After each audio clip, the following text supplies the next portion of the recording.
Hey everyone, this is Joshua Kirk here with you once again, and now it's time for episode 175 of Album of the Day, in which I am doing this review a couple of weekends after Yep Rock 20, which is the recent Yep Rock Records 20th anniversary celebration that I recently attended, and of course I'm also wearing a Yep Rock t-shirt, so I'm like supporting Yep Rock pretty much all the way in this review. Anyway, let's get started. So today's review is for an artist who is sort of an artist that sort of came up around the alternative country and Americana movement. It's sort of indie sort of movement of the late 90s as well as the early to mid 2000s, and she has certainly gained a lot of critical acclaim off of releases like her album Bramble Rose from about a decade ago, even though I never listened to albums of hers like that. But today's review, I'm going to be talking about the artist known as Tift Merritt, who performed on the first concert of Yep Rock 20, which was the VIP Completist show, which included artists such as Grantley Phillips, Tift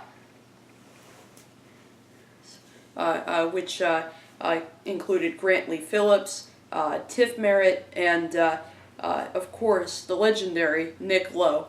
So I'm here to review Tift Merritt's latest record, which dropped on January 27th this year, and the album is called Stitch of the World.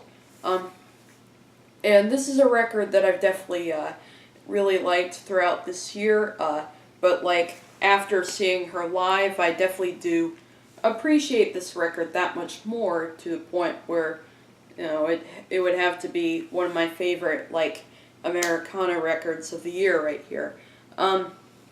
Anyway, here's the album cover, which is really nice. Really like the colors, like the orange and the green look really nice together over Tift Merritt with a bass drum right there. Anyway, there's the back. There's 10 songs on the regular version of this album, and there's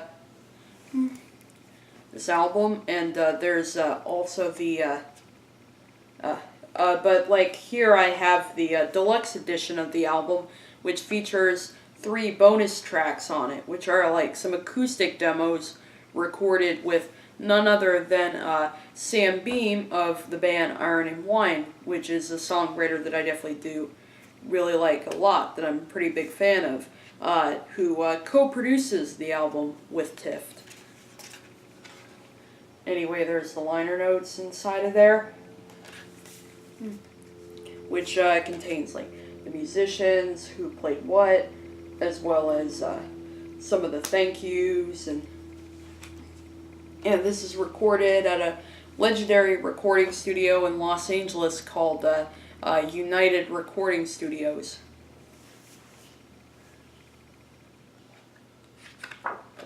And anyway, here are the lyrics.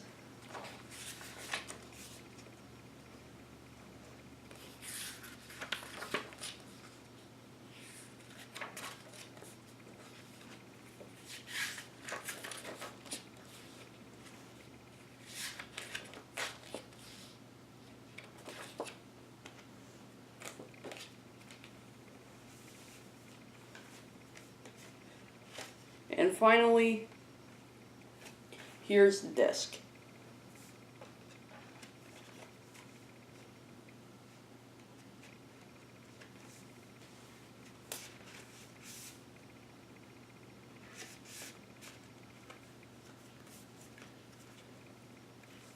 Yeah, and anyway, this is the packaging for Stitch of the World, the new album from Tift Merritt. Now, I had never really been that familiar with Tift Merritt until hearing her in 2012 with her previous record for Yep Rock, which was Traveling Alone, and I thought it was definitely a great record. Really liked its very intelligent songwriting, as well as its beautiful production, as well as that very sweet voice that Tift Merritt has, definitely really stood out to me when I heard it back in that year. And she's released a few records for Yap Rock, and this is like her third album for Yap Rock, and definitely yet another great record from her. I wouldn't say it's anything that's altogether radically new, but it's once again just a really strong, consistent Tift Merritt album. The album opens up definitely on a really nice note with the song Dusty Old Man, which definitely is a song sort of right from hearing the lyrics. I can tell that this song is sort of taking a look at kind of a member of her family who was like a dusty old man, like it could be like her father, or grandfather, whoever, somebody who really expected a lot from her daughter and his daughter, and kind of was mean as a snake, and wants big plans all the time, but at the same time also really cares about his daughter, and kind of tells her to love him enough to right his wrongs, and love him until the scars are gone. And I also do really like the line of more real living than a young boy could stand, really showing off her skills as a poet for sure. Sure, and I love the production on this track. I really like Eric Haywood's pedal steel work on this album is fantastic, and this is one song where he just absolutely kills it and really does add a lot to the song. And also really like Jay Bellarose's very unique drumming style, which is portrayed throughout this album, and this is one song where I feel like it really does stand out with its kind of flappy snare, as well as all the hand percussion that he throws in there. He's a little more out of the box than most kind of drummers in country and folk music working today, which is what I really like about his work here. The song Heartache is an Uphill Climb is definitely another one that I definitely would consider a great track, and this one's showing kind of more her sensibility of pop music, but definitely in a very good way. Really nice hook on this song. A really nice hook on this song, and the lyric definitely sticks out enough that it kind of makes sense as the title of the song. Heartache is an uphill climb. And also, she just kind of pulls you in right off the bat from lyrics like, how does the scar forgive the knife, and the pride forget the fight. It's definitely really does show off her skills as a storyteller. And also I do really like how in the bridge, Sam Beam's harmony vocals just sort of sweep in very beautifully over Tift Merritt's lead vocal, and their voices, of course, go really nice together. So it would make sense that he would go on to produce this record. And I also do really like Mark Ribot's kind of melodic lead guitar part on the song. Definitely is really nice on there too, and I think actually really adds a lot to it when it gets to that solo. Then we have the song My Boat, which apparently is inspired by a Raymond Carver poem that was used by permission of Tess Gallagher, who I think kind of readapted the poem in 1996. And definitely really like the lyrics on this track. It's definitely a song I can relate to on the lyrical standpoint, because it's definitely sort of shows my way of having a good time and living a nice life. which is like you can just imagine yourself like in this boat with all your friends, sort of like just having a good time, and doing the things you love, which is listening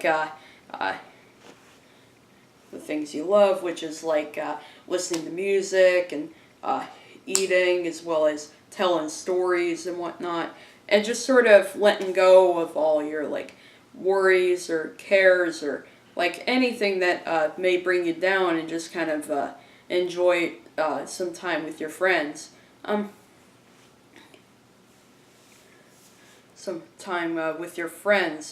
And I also do think the production on the song is like some of my favorite production on the album. I really like the kind of weepy, mournful sort of pedal steel riff that sort of peels over, provided by Eric K. Wood, and the way it's kind of layered pretty much. And also do think that the stacked, harmonized ukuleles on the track were definitely really nice as well.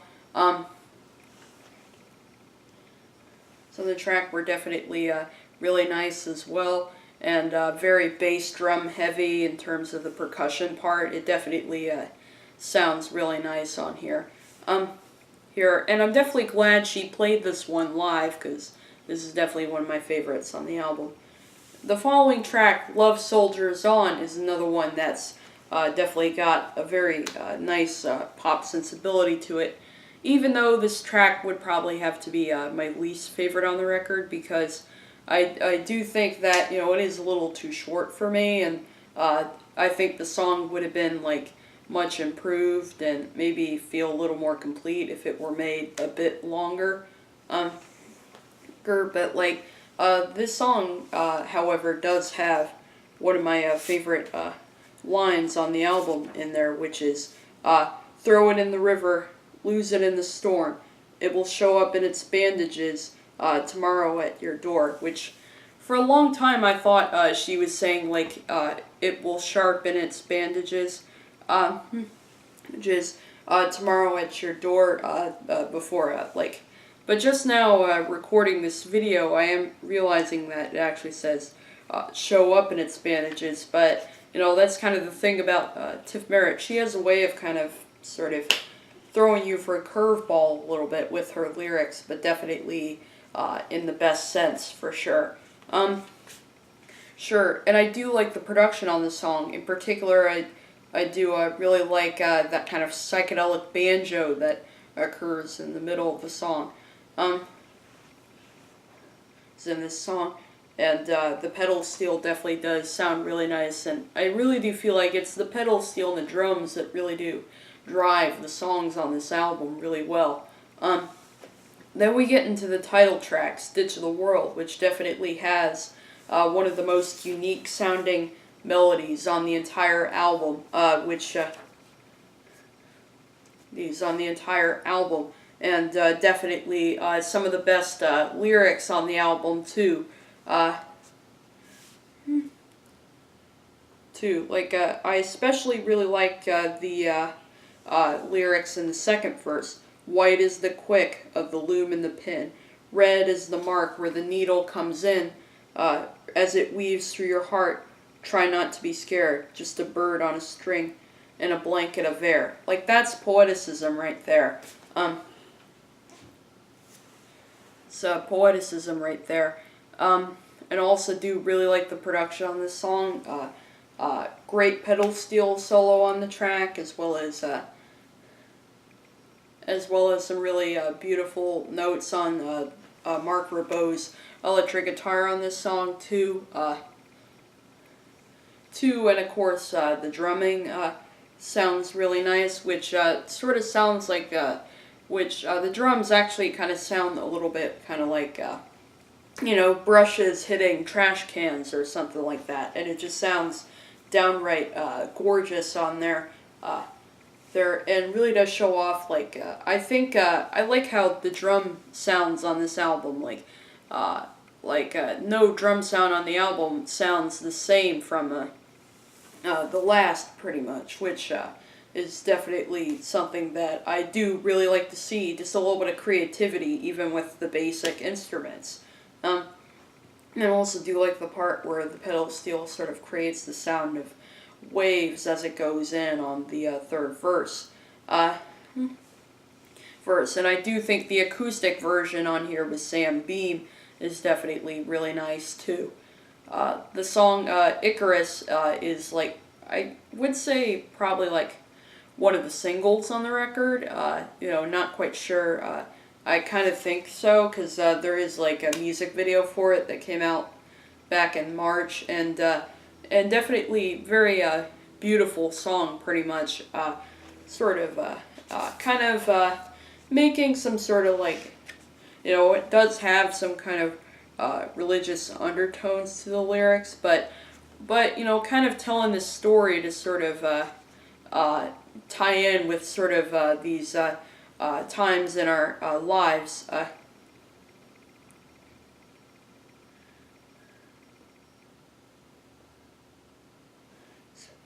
Sort of reflecting on how we kind of deal with emotions, pretty much, and kind of sort of facing loneliness, but then sort of have but then sort of have that person in your life to sort of tell you how there's a wing down in each of us, faster than the speed of sound inside, and sort of saying, and kind of the motto of the song is that everything flies. The song is that everything flies, and it's definitely a very beautiful little ballad, and this is the song she opened up with when I saw her at the Completist concert, and she put on a really like beautiful like live version of the song. It was just like her at the piano, pretty much, and like when I saw her live, it wasn't like a full band. Like all the artists that performed that night were just kind of performing by themselves, but really put on some gorgeous performances. And Tift Merritt was actually my favorite performance of the night, so it makes sense I'm putting out a glowing review of this record, like right after seeing her. And it's definitely kind of a song that sort of takes its time to build up, but once it does, it definitely does become one of the most sort of intriguing moments of the album, and definitely kind of a nice sort of like kind of way that it kind of blooms, like the sort of there's kind of a subtly kind of gnarly guitar riff on the song, which I do really like, and of course the pedal steel also does add a lot to the song. It's probably the least like kind of country sounding on the album, but I definitely do really like this one. But like probably my second favorite track on the record would have to be the song Proclamation Bones, which for a little while this is probably my least favorite track on the album, but after seeing her perform it live, I thought the song started to grow on me, and I thought it was fantastic. It was just her with her electric, and she actually, sort of rocked it with this song live. And hearing this record, I can see how she's kind of rocking it on the album too.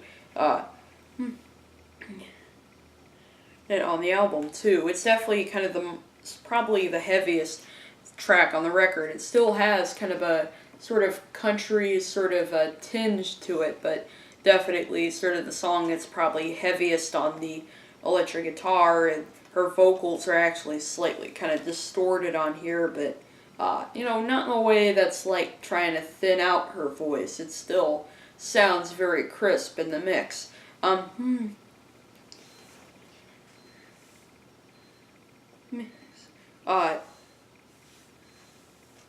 Mix, and also definitely some fantastic lyrics on here too that really do show her as quite a bit of a poet, and definitely very smart motto in the chorus of the song, which goes, "Every road gonna disappear, the fate of man is still unclear, so why don't you come meet me here tonight." Then we have my favorite track on the record, which is Something Came Over Me, which is definitely really beautiful ballad, and definitely the one that really did stick out to me, like both like in terms of like the lyrics and the way that it sounds musically. Like the melody is definitely nice and catchy and whatnot. And I like how this song, it's sort of like definitely has a nice sense of hope to it, sort of like about how like we have all these times of like darkness and uncertainty and stuff like that, and we always like it whenever some sort of like a song, we hear some sweet old song that like sort of washes us over with a sign of hope, and kind of sort of realizing that like everything everything is going to be okay. In fact, I kind of have sort of this I sort of feel like this is kind of the meaning of the song, because when I saw her live, she did say how the song was like is sort of one that lately she's kind of been singing to herself kind of mentally, because of all these times of uncertainty that we're living in right now in 2017 and whatnot, which definitely makes sense, and definitely I think made like the song feel that much more beautiful when I heard it. And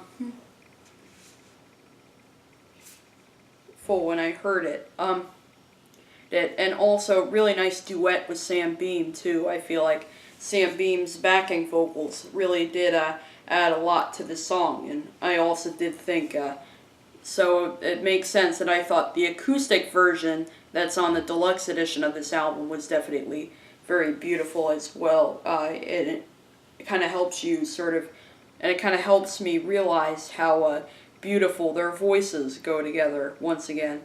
Then we have the song Eastern Light, which is like one of the quieter songs on the album, which still definitely has plenty of impact to it. And it's probably the most kind of melancholy song on the album, lyrically, sort of talking about this troubled relationship, and sort of using this Eastern Light thing as more kind of a metaphor than like kind of a literal thing. With lines like, in the Eastern Light, on the open wind, those days come rushing back, on the tide changing.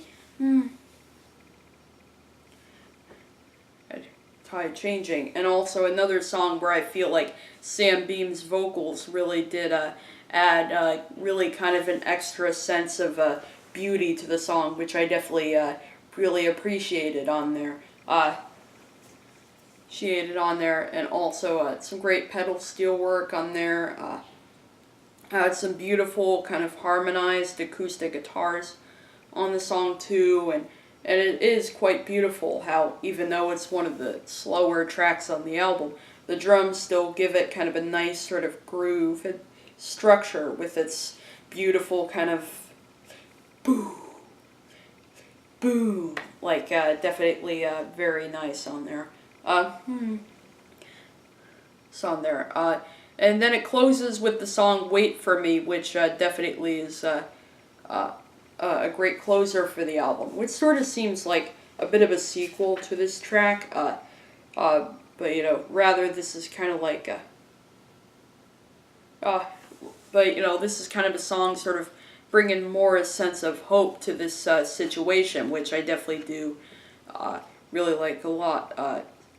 So she's like admitting, there are a couple of things that have let me down, but like that's back behind me now. And sort of convincing, sort of telling her significant other to just wait for her, and deciding that she's just gonna do right by him, and him, so that way he can do right by her, pretty much.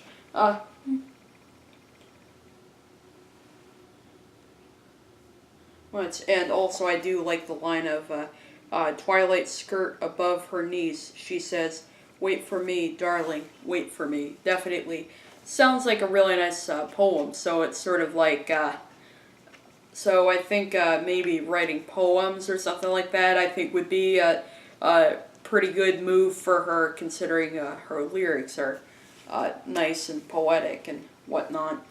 And also some great production on this song, the kind of atmospheric sort of, uh, like, I do like the kind of atmospheric electric guitar line sort of hanging in the background, and background, as well as the nice kind of unusual use of the ukulele, and like definitely very beautiful sort of bass drum sort of bass for the song. And as usual, the pedal steel sounds really nice, and Sam Beam's harmony vocals of "I Wanna Do Right" definitely sounded nice and catchy on there. So like I pretty much went through like all the sort of tracks in the regular version, and I did mention how the acoustic versions of a couple of the songs were really nice. The final song I'm gonna talk about before I head out is the other bonus track, which is another acoustic track with Sam Bean, which is called "Day He Died," which I think is definitely a really nice song, and it actually makes the song "Dusty Old Man" kind of make sense, pretty much, sort of talking about how everything he's ever done, and everything he's ever said, and like all that she's done for her, all that he's done for her, it all just kind of turned in the sky when she died, and it's definitely very beautiful for sure, the way he kind of says that, and also Sam Beam's sort of responding harmonies on the song definitely were gorgeous as well. So it may as well be maybe an Iron and Wine song, but definitely in the best of ways. Best of ways. So yeah, overall I definitely do think this is an amazing record. I don't really have a whole lot of complaints for it, pretty much. Like even my least favorite tracks, "Love Soldiers On," I think is great, and I definitely really liked seeing her live, and I did really like seeing her live, and I just want to thank Tift Merritt for putting on a very beautiful little performance on the night of the VIP Completist concert, and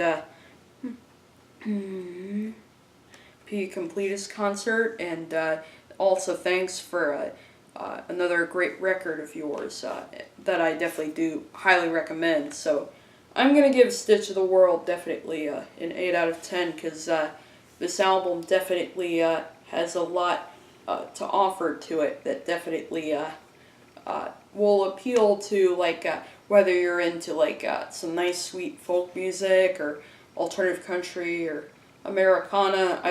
I think this record would definitely appeal to pretty much all those tastes, pretty much. And there's kind of a little something for everyone here, which I like. That's my review for Stitch of the World, the new album from Tift Merritt. I'll see you for episode 176.